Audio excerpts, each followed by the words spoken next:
Good morning, students. Subject Science, Class 2nd, Chapter 1. Today's our topic. Already we have learned about this chapter, states of water, more things. Now today we are going to learn some more things about the water. I have already explained you about the states of water or three forms of water: solid, liquid, and gas. Yes, and even we have learned about the ice changes into water. कैसे एक बर्फ जो होती है, बर्फ के जो टुकड़े होते हैं, बर्फ होती है, वो पानी में कैसे बदलती है, वो कल मैंने आपको एक्सप्लेन किया था. आज हम नया टॉपिक लेंगे, वाटर चेंजेस इनटू स्टीम, कि कैसे पानी भाप में बदलता है. ठीक है बच्चों, आज हम ये वाला टॉपिक लर्न करेंगे. Take some water in a kettle. आपको क्या करना है? टेक सम वाटर, आपको थोड़ा सा पानी लेना है. किसमें? केटल. केटल मीन्स केतली में. Ask an adult to place it on a stove. आप अपने किसी बड़े से व्यासक से ये कहो कि आप ये केतली स्टव पर रख दे. ठीक है. Look at the spout of the kettle. अब आपको क्या करना है? उस केतली के स्पाउट. स्पाउट का मतलब होता है बेटा, आपने केतली देखी होगी, मैं अभी आपको स्पाउट बताऊंगी. केतली का पिक्चर दिखा के उसमें मैं आपको स्पाउट दिखाऊंगी. तो उसमें अब आपको क्या करना है? देखना है. स्टीम और water vapour comes out of the spout of the kettle. अब क्या हो रहा है? जैसे ही आप उस स्पाउट में देखोगे, आपको दिखाई देगा कि स्टीम, भाप, वाटर वेपर को स्टीम भी कहा जाता है और स्टीम को वाटर वेपर कहा जाता है. ठीक है बच्चों. भाप होता है, जलवाष्प जो होता है वो उस पाउट यानी उसका केतली का जो मुंह होता है, ठीक है, उसमें से बाहर आ रहा है. ठीक है. वाटर वेपर यानी वाष्प जो होता है वो बाहर आ रहा है. When water is heated, जब पानी को गर्म किया जाता है, it changes into steam और वाटर वेपर. तो फिर क्या होता है? यह बदलता है. पानी को जब गर्म किया जाता है तो वह बदलता है. किसमें बदलता है वो पानी? भाप में बदलता है, स्टीम और वाटर वेपर में. Okay students. Steam is the gaseous form of water. Steam means भाप जो है वो गैशियस फॉर्म यानी गैस का ही एक रूप है. ठीक है. Next, steam changes into water. Steam, भाप कैसे पानी में वापस बदलता है. अब हम आज दूसरा टॉपिक हम इसी में लेंगे, स्टीम चेंजेस इनटू वाटर. कैसे एक भाप जो है वो पानी में बदलता है.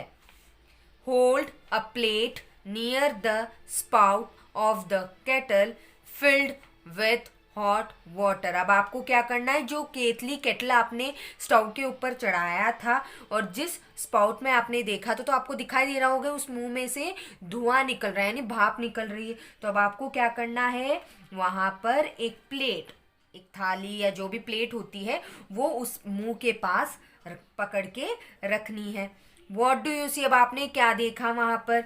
You will see tiny drops of water on the plate. आप क्या देखोगे कि उस प्लेट पर, जो प्लेट आपने उसके मुंह के पास रखी थी, उसकी वजह से क्या हुआ? जैसे जैसे वो भाप उस प्लेट के पास आती गई तो वो भाप पानी में, पानी के छोटे छोटे बूंदों में दिखाई दी हमें उस प्लेट पर. When steam touches something cold, it changes into little drops of water. जैसे ही स्टीम मीन्स जैसे ही भाप किसी ठंडे बर्तन के पास होती है, मान लो जैसे मैंने आपको प्लेट रखने के लिए कहा, पकड़ कर रखने के लिए कहा उस स्टीम के भाप के पास, तो क्या हुआ? जैसे ही वो भाप उस ठंडी प्लेट के पास को छूती है तो वो छोटी छोटी पानी के बूंदों में वो बदल गई. Okay. Now next topic is water changes into ice. Okay. कैसे पानी बर्फ में बदलती है. अब हम क्या लर्न करेंगे कि पानी बर्फ में कैसे बदली जा सकती है या बदलती है. Fill an ice tray with water. आप लोगों ने अपने घर में फ्रिज में एक ट्रे देखी होगी बेटा, जिसमें हम पानी भर के रखते हैं, छोटे छोटे आइस. जब वो पानी भर के रखते हैं तो थोड़ी देर बहुत देर बाद उसमें क्या होता है? बर्फ के छोटे छोटे टुकड़े आपको मिलते हैं. तो आपको क्या करना है? उस आइस ट्रे को पानी से भरना है. आप मत करना बच्चों, आप अपने पेरेंट्स से ये कहना, वो आपको करके दिखाएंगे। Next, put this tray in the freezer. अब फिर आपको क्या करना है, आप अपनी मम्मा से या पापा जो भी है उनसे ये कहोगे कि ये जो पानी का ट्रे आपने भरा है इसको आपको क्या करना है, फ्रिज में रखने के लिए कहोगे। आपके पेरेंट्स को ये पता है, वो आपको ये करके दिखाएंगे, ठीक है। तो फ्रीजर में रखना है कितने घंटों के लिए, 2 से 3 घंटों के लिए, ठीक है।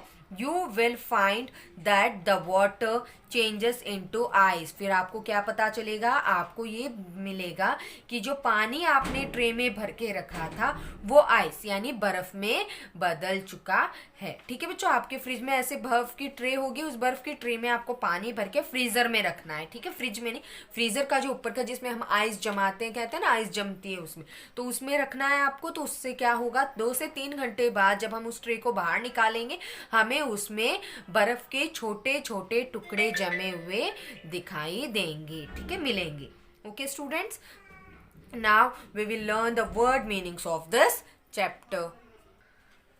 Word meanings, STEAM, steam, steam means भाप, steam means भाप। KETTLE, kettle, kettle means केतली, kettle means केतली। ADULT, adult, adult means व्यासक या व्यासक या फिर युवक या युवती, मीन्स जो अडल्ट होते हैं, जो बड़े बड़े होते हैं, उन्हें हम अडल्ट कहते हैं, ठीक है बच्चों।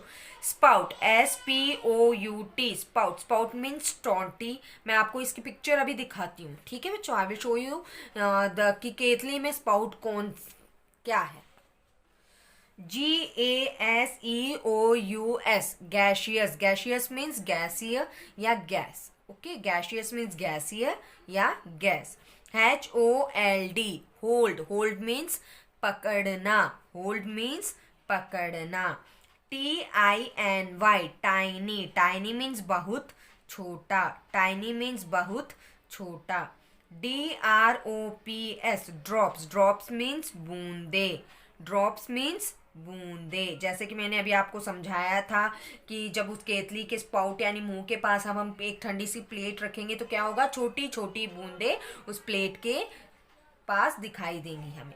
PONDS, ponds, ponds means तालाब, ponds means तालाब। LAKE, lake, lake means झील, lake means झील।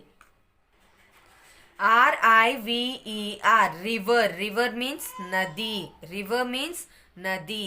SEAC, sea means समुद्र, sea means समुद्र। Okay students, now let us see next word meaning. EVAPORATION, evaporation, evaporation means वाष्पीकरण या भाप। The process of changing of water into vapour, okay. एक ऐसी प्रक्रिया जिसमें पानी भाप में बदलता है, उसे हम क्या कहते हैं, एवोपरेशन, ओके, वाष्पीकरण कहते हैं। एवोपरेशन मीन्स वाष्पीकरण, the process of changing of water into vapour, okay. HEAVY, heavy, heavy means भारी, हैवी मीन्स भारी। FLOAT, float, float means तैरना, float means तैरना। CLOUDS, clouds, clouds means बादल, clouds means बादल। AGAIN, again, again means फिर से, again means फिर से। WATER, water। CYCLE, cycle, water cycle, water cycle means जल चक्र, water cycle means जल चक्र। Continuous circulation of water in nature. I am repeating again the definition of water cycle. Continuous circulation of water in nature. इसका मतलब ये होता है बेटा, लगातार पानी जो होता है उसका सर्कुलेशन होता है। मैं इसके बारे में, वाटर साइकिल के बारे में आपको मैं आगे के टॉपिक में बताऊंगी बच्चों कि ये क्या होता है, सर्कुलेशन क्या होता है, सब कुछ मैं आपको अच्छे से आपके टॉपिक में ही समझाऊंगी, ओके।